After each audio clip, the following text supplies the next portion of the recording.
최근 검찰 직제 개편과 정기 인사로 전국 최대 검찰청인 서울중앙지검도 진용을 재정비하면서 주요 사건 처리 방향에 관심이 쏠리고 있습니다.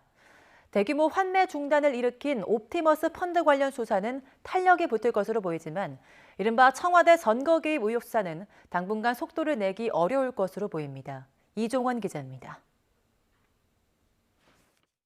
검찰 직제 개편에 따라 서울중앙지검에서 직접 수사를 담당한 특별수사부서는 기존 3차장 산하에서 4차장 산하로 모두 이동했습니다.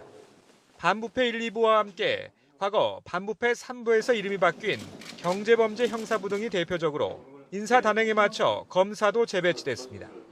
무엇보다 조사 일부에서 수사하던 옵티머스 펀드 사건을 경제범죄 형사부에 재배당하고 담당 검사들도 함께 이동시켜 수사 연속성을 배려한 점이 눈에 띕니다. 고소고발 사건을 주로 맡는 조사부에서 권력형 비리를 주로 수사하는 특수부로 수사 주체가 바뀐 건데 향후 수사의 방향성을 읽을 수 있는 대목입니다. 옵티머스 펀드 사태에 대한 검찰 수사는 이미 1차 수사가 일단락된 상태로 김재현 대표와 펀드 기획자로 지목된 유모 씨 등 펀드 운용에 관련된 주범 5명이 차례로 기소돼 재판이 진행 중입니다.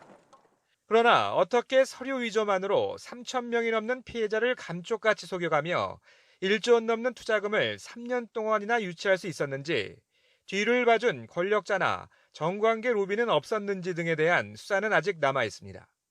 4차장 산하로 재배당되면서 다른 특별수사부서 인력도 언제든 지원이 가능한 상황이라 조만간 강제 수사 등을 통해 본격적인 옵티머스 2라운드 수사 개시를 알릴 가능성이 큽니다.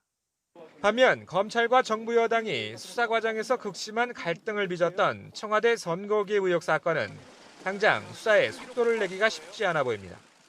공공수사 2부가 그대로 맡아 수사를 이어가지만 지휘라인에 있던 차장검사와 부장검사, 부부장검사까지 모두 전보됐고 수사팀 검사들도 상당수 교체됐기 때문입니다.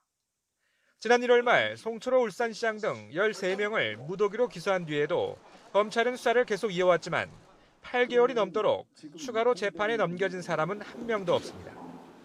검찰 관계자는 서울중앙지검 검사가 10여 명이나 줄어든 상황에서도 공공수사 2부엔 충분한 인력을 재배치해 수사와 공소유지를 지원할 계획이라고 말했지만 용두사미 수사가 될 거란 우려는 여전합니다. 추미애 장관 지휘권 발동으로 논란이 된 채널A 사건과 관련해선 기존 형사 일부가 한동훈 검사장에 대한 수사를 계속 이어갈 것으로 보입니다. 특히 압수수색 과정에서 검사 몸싸움으로 무리를 빚은 정진웅 광주지검차장은 이동재 전 채널A 기자 재판에 계속 참여할 예정이어서 몸싸움을 벌였던 한 검사장과 법정에서 다시 대면할지도 관심이 쏠리고 있습니다. YTN 이종원입니다.